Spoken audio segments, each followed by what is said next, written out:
billion in their plan. They potentially have a shortfall in the Climate Emergency Response Fund, part of that as well, which could potentially take it to 8. And then, of course, there's at least a $2 billion hole in their new foreign buyer housing tax as well. I think Christopher Luxon needs to be upfront with New Zealanders about exactly what it is that he is going to cut. Simply saying that he thinks that they can get back office efficiency isn't enough. Actually, there is no way to cut that much money out of the back office of the public service without cutting into frontline public services. When we announced some month or so ago that we were going to find $4 billion worth of savings, we set out in detail exactly where those savings are going to come from. Christopher Luxon's proposing to find savings in much greater magnitude than that, on top of the savings that we've already identified, and he's not telling anyone exactly what it is that he's going to cut in order to be able to deliver that.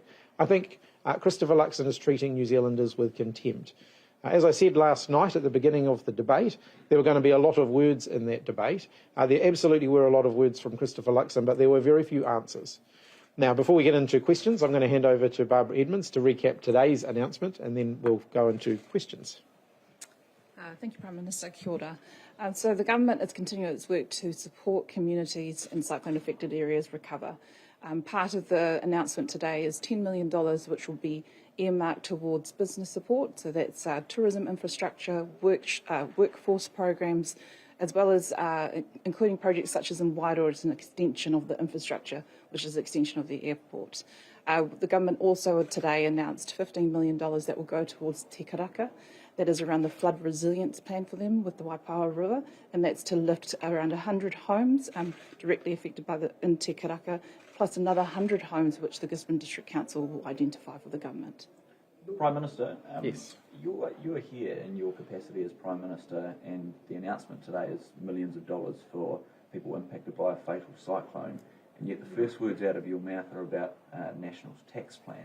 Do you think that's appropriate? This is also my campaign stand-up for the day. You will have heard in there my comments on the announcement, which you were welcome to attend, so that you did hear my comments on the announcement. That's pretty relentless messaging that you've been going pretty much every day on that. Do you think that it's starting to sink in? We've still got a way to go before people start to vote, but I do think it's important that New Zealanders are aware of the risk of National's proposed cuts. A number of people on a tax. Your latest ad doesn't even have you in it. How come? This is an ad specifically focused on the National Party's tax and cuts plan. I note that in 2017, when they had an advertisement pointing out what they perceived to be the risks of our plans, Bill English wasn't in that either. A number of people have called. Strategy now to ratchet up the attacks on the Nats policy.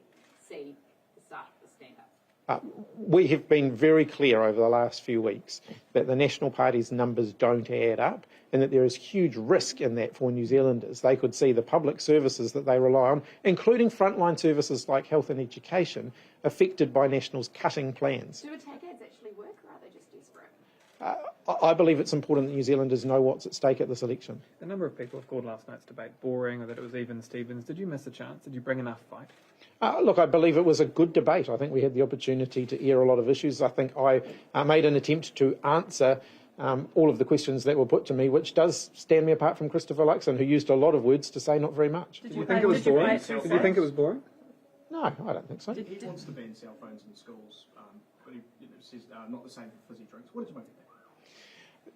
Fizzy drinks, banning fizzy drinks in schools is working. We've done it in primary schools, and primary schools have reported very positive outcomes from that. There's not just a good positive outcome from the teeth. There's also a positive outcome in terms of learner behaviour, in terms of not being amped up on sugar, and so it's working. And I don't understand. Last time they were in government, the National Party actually undid the healthy food and drink guidelines that have been put in place under the Clark government. And actually we saw things going backwards as a result of that decision. We're making progress there. I think, again, it would be a shame to go backwards, which seems to be what the National Party are proposing. Think he's got his priorities wrong in this one? I think he's got his priorities entirely wrong. Schools can ban cell phones now. Is recycling really all you're doing to reduce emissions? No, I actually talked about the fact that as a consumer, I'm very mindful of climate. So that doesn't just include recycling, it includes minimising waste and thinking about the carbon footprint of the stuff that I am buying. That's something that every New Zealander can do. And yes, I have an electric vehicle, which has actually made quite a big difference to the transport emissions that I have. In time, I'd also like to move my own household onto other solar or other forms of renewable energy. Haven't had the opportunity to do that yet. Have you been briefed on the cryptosporidium outbreak in Queenstown yet? And what do you know of it, and how serious is it? So the information, we're getting some further information through this afternoon, which will be publicly shared. I haven't had it this morning, but we know that there's about 15 people. The most recent information I have was about 15 people have been identified with it so far. They haven't been able to identify a common link between them. So in a similar sort of way to what we did with COVID-19, they do a form of contact tracing, which includes a bit of different information. So it include all of the food and drink that people have had and so on to try and identify where the common infection source might be. They haven't been able to identify that yet. They're doing quite extensive testing around water and so on to identify whether that's the risk. In the meantime, there are boil water notices in place for some areas, and I'd encourage people to follow those. There's also guidance that's been issued around things that people can do to slow any spread of infection, which includes basic hygiene issues like washing your hands and so on, but also just being mindful of the things that you might be touching where you could be spreading it. I mean, is it serious? We know these things often start small. That was sort of the experience we have a lot more. If you get a few indications, and then it gets a lot bigger. It's being taken very seriously. And that is why public health guidance is out there. It's why there's a boil water notice in place, and it's why they are sort of working very hard to identify where the source of infection was.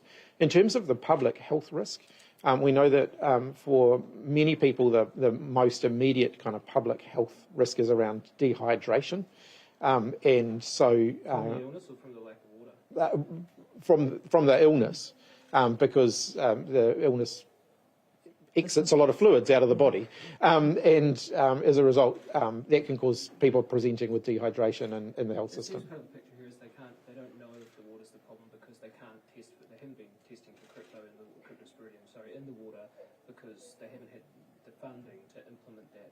The local council. How is that good enough? That an issue like this crops up and we can't know the source of the problem. I don't want to take what is potentially a public health, crisis down there at the moment and turn it into a political football before we know what's actually happened there. But, as Prime Minister, I would say that our water infrastructure needs a lot of work, and the government has set out a very clear plan to deliver it. So with your Prime Minister hat on, can I ask about the Christchurch earthquake this morning? Have you had any briefing or update on any damage, injuries? So far, NEMA, the fire service and the police aren't reporting any reports of significant damage. There's no tsunami warning in place. So at this point, NEMA have a sort of a monitoring brief over things so that if anything, is subsequently reported, they've got a response that they can kick in if required. But at the moment, it doesn't look like any further response is required. How do you think people will be feeling down there today? Earthquakes always unsettle people, certainly unsettle people in Canterbury because of their recent experiences, but actually across the country, earthquakes are always a bit unsettling, and a reminder that we live on on the sort of edge of the ring of fire, and natural disasters happen in New Zealand, and we have to always be aware that they can happen and always be prepared for them. Back to last night's debate, did you play it too safe? No, I believe I was respectful. I believe I made an attempt to answer all of the questions, and I believe I also took the opportunity to highlight what we want to do and the risks of what the National Party want to do. Did you miss an opportunity to wrong-foot Christopher Luxon? That wasn't my objective. My objective was to participate in a debate, and that's what we did. Intentionally. Respect the Queenstown thing real quick. Are you going to offer any assistance? Is the government going to come in and offer any assistance to the community there in order to get through this period, or to sort of better get a safer water supply in the near term? So the Minister of Health is currently the minister coordinating, government efforts, the central government efforts, and if additional support is required, then the Minister of Health will make sure that whatever is needed is mobilised. You just said it wasn't your intention. You wanted to go in there and have a debate, but why didn't you go in there and try and foot Luxon? I mean, there was a massive TV audience. Wasn't it the perfect setting for that? Oh, look, I believe I pointed out the risks of the National Party's approach, and he used a lot of words to not answer any of the questions that were being asked, whether it was Jessica Mutch asking him or whether it was me asking them. He sort of uses a lot of words to say not very Was it much. part of your strategy not to let him dig his own hole, as it were, as opposed to you interrupting more? Was that part of the strategy in your thinking? Look, he was content to speak over Jessica and to speak over me. I generally am a bit more reserved on those things. I actually think people watching it on TV, having watched plenty of these debates before, prefer it when they can hear what the answers to questions actually are. So that was part of your thinking. Look, I think people at home would prefer to hear what people have to say rather than have people shouting over each other. Did you? On the announcement today, so when you announced the $6 billion fund in the budget, it was called a slush fund. So how many more of these projects do you have up your sleeve before the election? Electoral politics is not at play when it comes to these announcements. The reason that we set aside a $6 billion resilience fund was we know over several years there are going to be things that we need to do to build more resilience for natural disasters and in our infrastructure, our transport infrastructure and so on. We will fund those as we identify them and as they are ready to be funded. They're certainly not, the campaign in the election cycle is not playing a role in any decisions around that. And up in Wairoa, there's a real sense of frustration that they've been forgotten, that they haven't had the attention that they should have had. Do you accept that? I'm heading down to Wairoa straight after this, and it'll be I think it's the third visit that I've made to Wairoa. Many, many more were attempted, as you'll be aware, but we couldn't get there for various reasons. Wairoa absolutely has not been forgotten, but we are working on a locally led response here. I know the Mayor of Wairoa has been in regular contact with Kieran McAnulty, who is coordinating the cyclone recovery response for that area for government. We've got a very good constructive partnership there. Every time it rains up there, they're really worried about what's going to happen because they say that there's nothing materially different now than there was before the cyclone. So what's stopping that happening again to these communities just as they're trying to rebuild? So we've got a bit of an announcement about something that we believe we can do in the short term, which I'll be sharing up there, to build a bit more resilience into their transport infrastructure to support them in the event that they find themselves shut off by road again. So we'll be sharing that news with them later on this afternoon. But I think we've made it a high priority to build more resilience into the roading system because communities like Wairoa shouldn't be shut off by severe weather in the way that they have been. Would there be an election? And his attack saying Labor's basically effectively in bed with the gangs? I thought it was outrageous and pretty desperate, to be honest. Many of the programs the National Party are now criticising were actually put in place by John Key's government and were lauded by them at the time they were put in place. Both you and Christopher Luxon said last night that you don't want to see cannabis decriminalised. Why is that? I recognise that New Zealanders had an opportunity to vote on that at the last election and indicated that they didn't want it to be. They didn't vote on decriminalisation, they voted on legalisation. And even those people in the No campaign were saying that people should not be prosecuted for a small amount of weed. Last year, 2,000 people were prosecuted. I mean, why not decriminalise it? It's not a priority for me. There's 2,000 people who are never going to be Chris Hipkins or Jacinda Ardern, right? Or Nicola Willis, 80% of New Zealanders at some stage smoke pot, right? Is it really reasonable to still be arresting people? As I've said, it's not a priority for Do me. you fundamentally think it should be decriminalised today? I voted yes in the referendum, and I said so at the time, but I recognise that New Zealanders had a different view. The Wairoa Mayor isn't afraid to share his opinion. Are you expecting positive feedback on the government's assistance over the cyclone? I hope I'll get a mix of both, actually. We've worked very constructively with him during the recovery. No, constructive feedback. So, one of the things about having a working partnership like that is that you do want to celebrate the things that are going well, but you also want to hear where there's more work required. And part of I'm kind of wearing two hats today because obviously I'm campaigning for election as well, but part of my role as Prime Minister is to get out there on the ground and make sure that we're getting feedback where there are things that sometimes it's just a matter of wheels get a bit stuck and they need to be, given a bit of a nudge from time to time. With your Labor hat on, you were lobbied pretty hard this morning for a Centre of Vocational Excellence based here in Gizzy. What do you reckon? You're asking me as Labor leader, are you? Yes. I'm very supportive of the vocational education reforms. Of course, I came up with them. But I don't think we'll be in a position to be picking, where those centres of vocational excellence are going to go. You have to have a process around that, which involves, people putting forward their bids, and the best bids ultimately succeed. And I don't think that should be a political process. Would Gisborne be a good place, for example? Gisborne, but places like Gisborne, regions across New Zealand, the intention around having centres of vocational excellence was that there's opportunities for every kind of regional and provincial centre in New Zealand to potentially to have one, because every region has its own strengths, and having vocational excellence centres within them is a real opportunity. Speaking of how everyone has their own strengths, you were thrust into a fairly interesting situation with your video game skills on show this morning. I was hopeless. I'll confess, I was hopeless. Did I? No, I don't think so. Sorry, you didn't. No. Back to decriminalising cannabis. I think, in fact, I died and I didn't even realise I died. So I think that probably shows how advanced my video game skills are. Why isn't it a priority for you? It's not like it would take a huge pot of money or something to do. Why? Sorry, what's that? Why isn't decriminalising cannabis not a priority for you? I don't think it's the number one issue we're worried about at the moment. I have Do you- about Yeah. farming. There was a bit of a success story for Te Pukenga this morning, but they're going to have the outcome of their restructuring process out this afternoon. Hundreds of jobs on the line. What's your message, to people who are going to be affected by this?